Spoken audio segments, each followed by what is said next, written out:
Hello everyone, मेरा नाम 2021 है और हम आज स्टार्ट करने जा रहे हैं आईसीटी की मंथली मेंटोरशिप जो कि 1 साल की है और 2016 और 17 के बीच रिलीज हुई थी। अगर आप आईसीटी को नहीं जानते हैं तो आईसीटी का पूरा नाम है द इनर सर्कल ट्रेडर और इसका ओनर है माइकल। तो इस मंथ हम सीखेंगे elements to a trade setup. इसमें हम बेसिक चीज़ें सीखेंगे जो एक ट्रेडर जो कि बिगनर ट्रेडर है उसके लिए क्या क्या इम्पोर्टेंट होगा। तो पहला टॉपिक होगा हमारा elements to a trade setup. इसमें हम सबसे पहले सीखेंगे कॉन्टेक्स्ट, जो हमारा एक फ्रेमवर्क होगा जिसके जिसके सराउंडिंग एक ट्रेड या मार्केट चलता है। तो हम वो उस पर एक आइडिया बिल्ड करेंगे।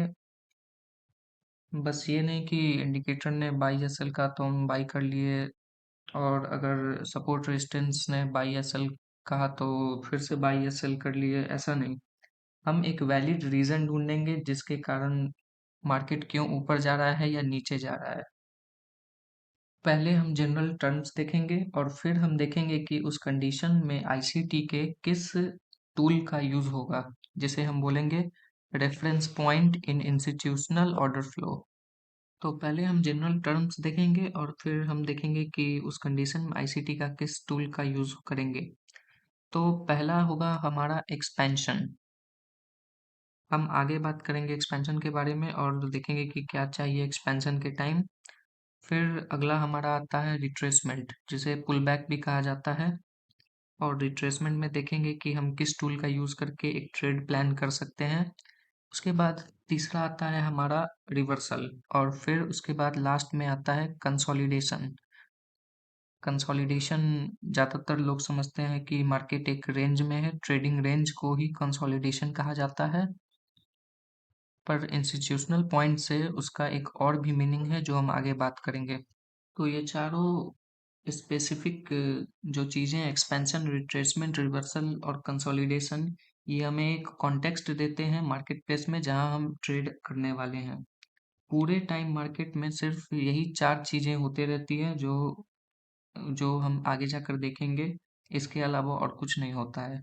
इसके बाद हम बात करेंगे reference point institutional order flow का पॉइंट ऑफ व्यू के बारे में, जिसमें चार चीजें हम पढ़ेंगे: order blocks, fair value gaps और liquidity voids, liquidity pool and stop run equilibrium.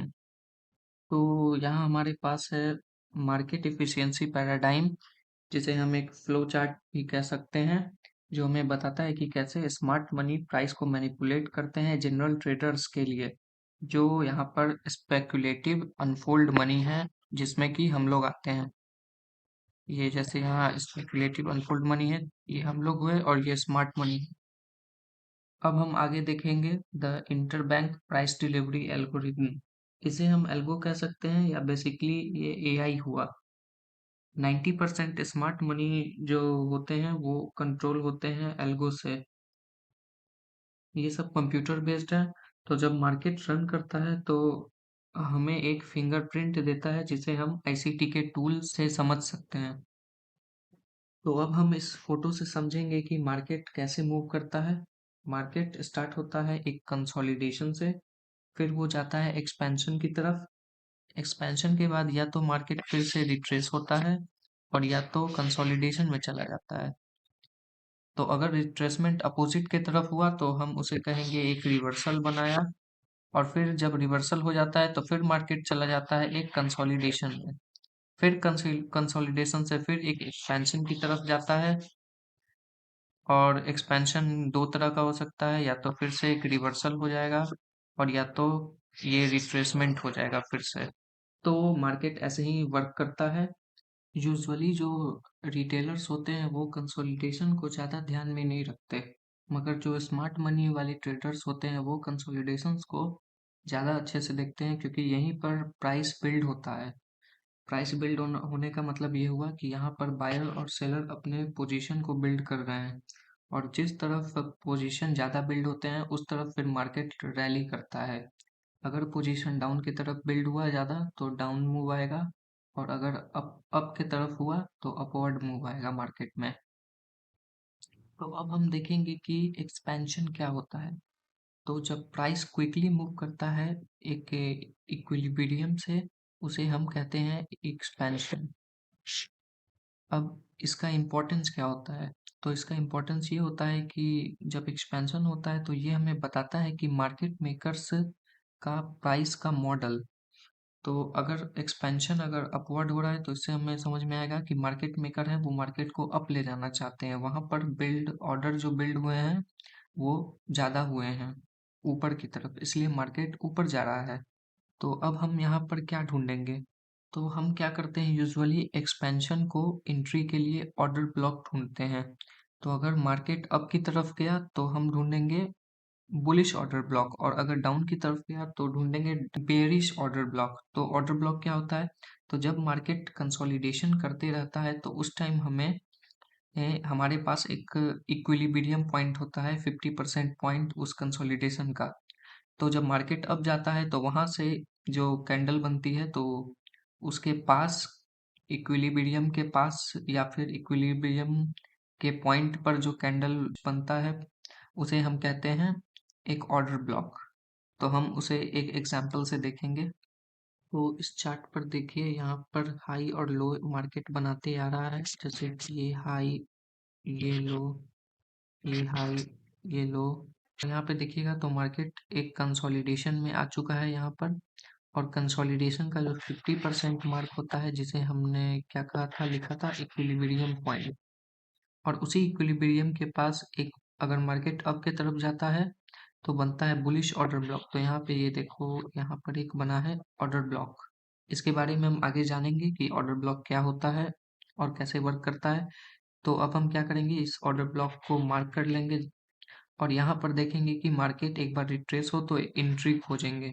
यहाँ मार्केट यहाँ से यहाँ रिट्रेस हुआ और फिर उसके बाद एक अपवर्ड मूव किया। तो ये होता है जब मार्केट एक्सपेंशन में होता है तो ऑर्डर ब्लॉक का यूज करके ट्रेड कैसे फाइंड करते हैं। तो अगला है हमारा रिट्रेसमेंट। अब रिट्रेसमेंट क्या होता है? जब प्राइस वापस आता है अपने रिसेंट बनाए हुए रेंज में तो उसे हम रिट्रेसमेंट कहते हैं। इसका इम्पोर्टेंस क्या है? तो इसका इम्पोर्टेंस ये है कि जब प्राइस एक्सपैंड होता है तो वहाँ पे इनएफिशिएंसी क्रिएट होती है जिसे हम फेयर वैल्यू गैप्स बोलते हैं। तो जब मार्केट एक्सपैंड होता है फास्टली तब उस रेंज में फेयर वैल्यू गैप छोड़ देता है, जिसको मार्केट मेकर फिर से फिल्ड करने आते हैं और फिल्ड होने के बाद फिर से मार्केट ऊपर की तरफ या नीचे की तरफ निकल जाता है। तो यहाँ पे हम क्या देखेंगे, अगर रिट्रेसमेंट होता है तो किस टूल का यूज करेंगे? तो यहाँ पर हम यूज करेंगे फेयर वैल्यू गैप्स या लिक्विडिटी वॉइड्स का। तो अब हम रिट्रेसमेंट को एक एग्जांपल से समझेंगे। जैसा हम देख सकते हैं यहाँ पर मार्केट एक डाउन की मूव में जा रहा था और थोड़ा सा यहाँ रिट्रेस लिया और अब अचानक से यहाँ पर एक हाई वॉल्यूम में एक ड्रॉप आया जहाँ पे बना हमारा लिक्विडिटी वॉइड। यहाँ पर हमने इसे मार्क किया लिक्विडिटी वॉइड। और फिर क्या होगा? तो जैसा हमने पढ़ा था कि यहाँ पर लिक्विडिटी वॉइड कब बनता है, जब मार्केट मेकर्स बहुत स्पीड में जब मार्केट को अप या डाउन करते हैं तो वहाँ पे इनएफिशिएंसी क्रिएट होती है। तो यहाँ पर भी स्मॉल पॉकेट्स बने होंगे जिसे हम इनएफिशिएंसी बोलते हैं। और फिर से मार्केट ने रिट्रेसमेंट लिया, जो हम अभी यहाँ पर पढ़ रहे हैं रिट्रेसमेंट। और ये पूरे जो वॉइड बना था लिक्विडिटी का उसे फिल किया और यहाँ पर नीचे आ गया फिर से। तो हम फॉलिंग नाइफ को नहीं पकड़कर हम सिर्फ पकड़ेंगे किसको, रिट्रेसमेंट को। और रिट्रेसमेंट जब कैसे पकड़ेंगे? तो लिक्विडिटी वॉइड या फेयर वैल्यू गैप्स पढ़कर वो हम आगे डिस्कस करेंगे आगे के लेक्चर्स में कि कैसे ट्रेड करते हैं यहाँ पर। अगला है हमारा रिवर्सल। तो रिवर्सल क्या होता है? जब प्राइस मूव करता है अपने एक्चुअल मूव के अपोजिट डायरेक्शन में, यानी कि रिवर्स हो जाता है, जैसे अप था तो डाउन हो जाता है, डाउन था तो अप हो जाता है, तो इसको हम रिवर्सल कहते हैं। तो अब इसका इम्पोर्टेंस क्या हुआ?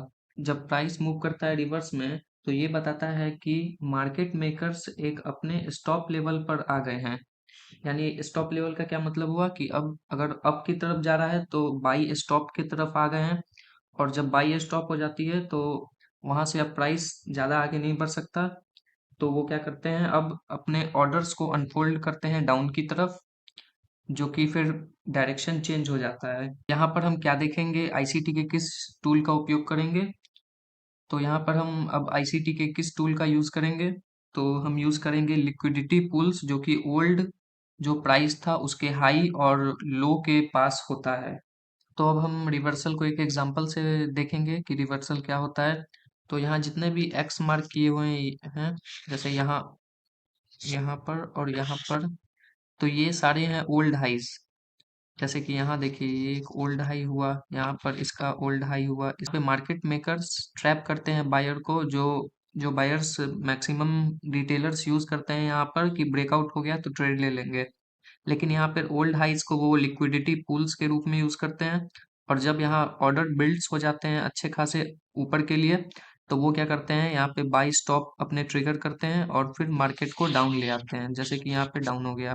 जैसे यहाँ पर देखिए, डाउन की तरफ एक और लिक्विडिटी पूल है। अब यहाँ पे मार्केट एक फिर से ट्रिगर हुआ और फिर यहाँ से अपोजिट की तरफ चला गया।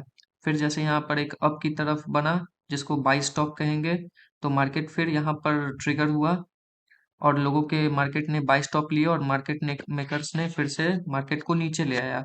तो ये कुछ इस तरह से काम करता है। हम इसे आगे और अच्छे से समझेंगे, बाई और सेल स्टॉप किसे कहते हैं, बाई साइड की लिक्विडिटी और सेल साइड की लिक्विडिटी को। तो लास्ट में हमारे पास कंसोलिडेशन। तो अब कंसोलिडेशन क्या होता है? तो जब प्राइस मूव करता है एक ट्रेडिंग रेंज में और शो करता है कि ना ही वो ऊपर जा रहा है और ना ही नीचे जा रहा है, तो उसे हम कंसोलिडेशन कहते हैं। अब कंसोलिडेशन का इम्पोर्टेंस क्या हुआ? कंसोलिडेशन हमें बताता है कि मार्केट मेकर यहाँ पर ऑर्डर बिल्ड करा रहे हैं दोनों साइड, यानी कि अप और डाउन दोनों तरफ ऑर्डर बिल्ड हो रहा है और एक फ्यूचर में एक वहां से एक्सपेंशन देखने को मिल सकता है। तो अब हम आईसीटी के किस टूल का यहाँ यूज करेंगे? तो यहाँ हम आईसीटी के इक्विलिब्रियम का यूज करेंगे। तो इक्विलिब्रियम क्या होता है? तो यहाँ पर हम एक इम्पल्स मूव का वेट करेंगे जो कि इक्विलिब्रियम के पास बनेगा। इक्विलिब्रियम मतलब 50% जो एरिया होगा कंसोलिडेशन का, वहां पर वेट करेंगे इम्पल्स मूव का। अब हम कंसोलिडेशन को एक एग्जांपल से समझेंगे। जैसा कि यहाँ हम देख सकते हैं कि मार्केट जो था वो एक रेंज में मूव कर रहा है यहाँ पर, यानी कि ना ऊपर जा रहा है ना नीचे जा रहा है। और देखेंगे कि जब हम फिब अप्लाई करेंगे, फिबोनाची, तो वहां पे हम देखेंगे कि एक 50% मार्क है यहाँ पर, जिसे आईसीटी ने इक्विलिब्रियम नाम से कहा है। इक्विलिब्रियम मतलब 50% मार्क। तो हम वेट करेंगे कि एक इम्पल्सिव मूव 50% मार्क से आए, तब हम आगे ट्रेड का सोचेंगे। तो इस लेक्चर में हमने एलिमेंट्स ऑफ ट्रेड सेटअप को समझा कि ट्रेड सेटअप में क्या क्या यूज होता है। और अब आपको इसकी प्रैक्टिस करनी होगी, चार्ट्स पर देखना होगा कि ये सारी चीजें कब हो रही हैं